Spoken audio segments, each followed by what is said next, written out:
অভিনয় আর গ্ল্যামার দুই দিক দিয়ে দর্শকের হৃদয় জয় করেছেন অভিনেত্রী রুনা খান।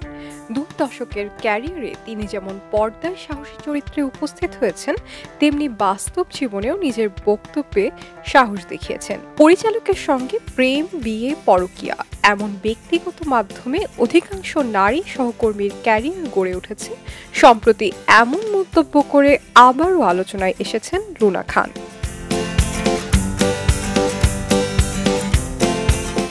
40 পেরিয়েও গ্ল্যামার আর আত্মবিশ্বাসে এখনও সমান উজ্জ্বল এই অভিনেত্রী সম্প্রতি একটি দৈনিক পত্রিকাকে জানিয়েছেন, কাজের জন্য নিজের নৈতিক বিষয়গুলো কখনো বিসর্জন দেননি তিনি, তবুও তিনি সফল। অভিনেত্রী বলেন, 2005 সাল থেকে 20 বছর ধরে একজন পেশাদার মডেল অভিনেত্রী হিসেবে কাজ করছি।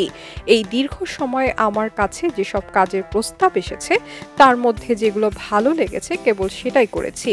অন্যদিকে গত 20 বছরে আমার অধিকাংশ নারী সহকর্মীর ক্যারিয়ার গড়ে উঠেছে ব্যক্তিগত বিনিময়ের মাধ্যমে। পরিচালকের সঙ্গে প্রেম, বিয়ে, পরকীয়া এসবের মাধ্যমে তাদের ক্যারিয়ার হয়েছে। যতদিন পরিচালকের সঙ্গে প্রেম বা সম্পর্ক, ততদিন সেই পরিচালকের কাজে ওই অভিনেত্রী। সম্পর্ক শেষ হওয়ার পর একটা পোজিং শটেও আর পাওয়া যায় না।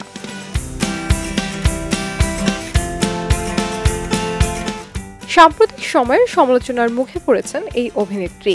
অনেকেই তার পোশাক নিয়ে প্রশ্ন তুলেছেন। সম্প্রতি তার ফটোশুটকে ঘিরেই এই আলোচনা পৌঁছে যায় বিতর্কে। এ প্রসঙ্গে অভিনেত্রী বলেন, কাপড়ের আবার অশালীনতা কি? অশালীন তো হয় কর্ম। তার মতে, পর্দায় শালীনতার মানদণ্ড তৈরি করেছে সেই সব মানুষ যারা বাস্তব জীবনে নৈতিকতার চর্চা ভুলে গেছে। তারা ব্যক্তিগত জীবনে অশালীনতার চর্চা করে পর্দায় পোশাক নিয়ে শালীনতার কথা বলেন।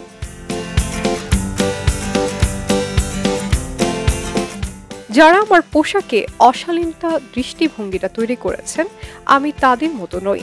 আমি কারোর সঙ্গে প্রেম পরকীয়া ছাড়া যোগ্যতা দিয়ে প্রতিষ্ঠিত হয়ে গেলাম, তাই অনেকে মানতে পারেন না আমার সাফল্য। তিনি বলেন, এটা সহ্য করতে না পেরে বলা হচ্ছে আমার পোশাক অশালীন।